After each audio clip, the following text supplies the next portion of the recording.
Genesis chapter 14.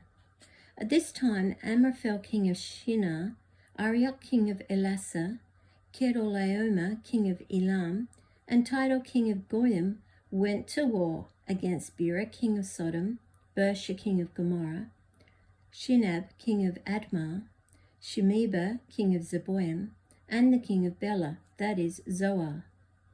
All these latter kings joined forces in the valley of Siddim, the Salt Sea. For 12 years they had been subject to Chedorlaomer, but in the 13th year they rebelled.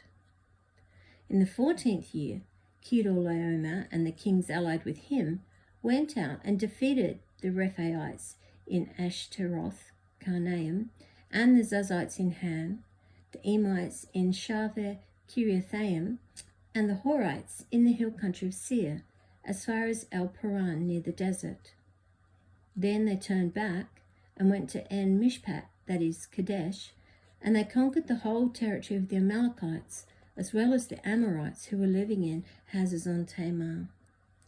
Then the king of Sodom, the king of Gomorrah, the king of Admah, the king of Zeboim, and the king of Bela, that is, Zoar, marched out and drew up their battle lines in the valley of Siddim against Chedorlaomer, king of Elam, Tidal, king of Goyim, Amraphel, king of Shinar, and Arioch, king of Elasah, 4 kings against 5.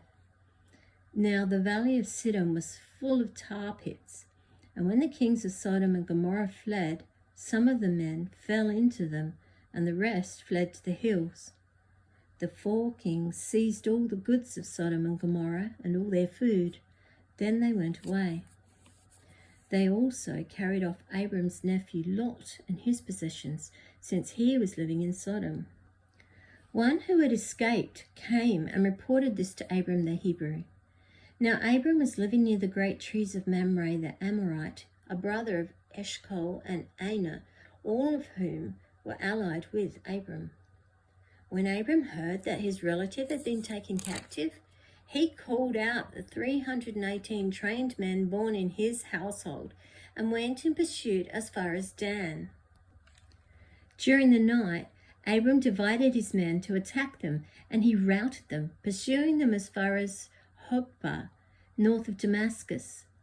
He recovered all the goods and brought back his relative Lot and his possessions, together with the women and the other people. After Abram returned from defeating Chedorlaomer and the kings allied with him, the king of Sodom came out to meet him in the valley of Shaveh, that is, the king's valley. Then Melchizedek, king of Salem, brought bread and wine. He was priest of God Most High, and he blessed Abram, saying, "Blessed be Abram by God Most High, creator of heaven and earth. And blessed be God Most High, who delivered your enemies into your hand." Then Abram gave him 1/10 of everything. The king of Sodom said to Abram, "Give me the people and keep the goods for yourself."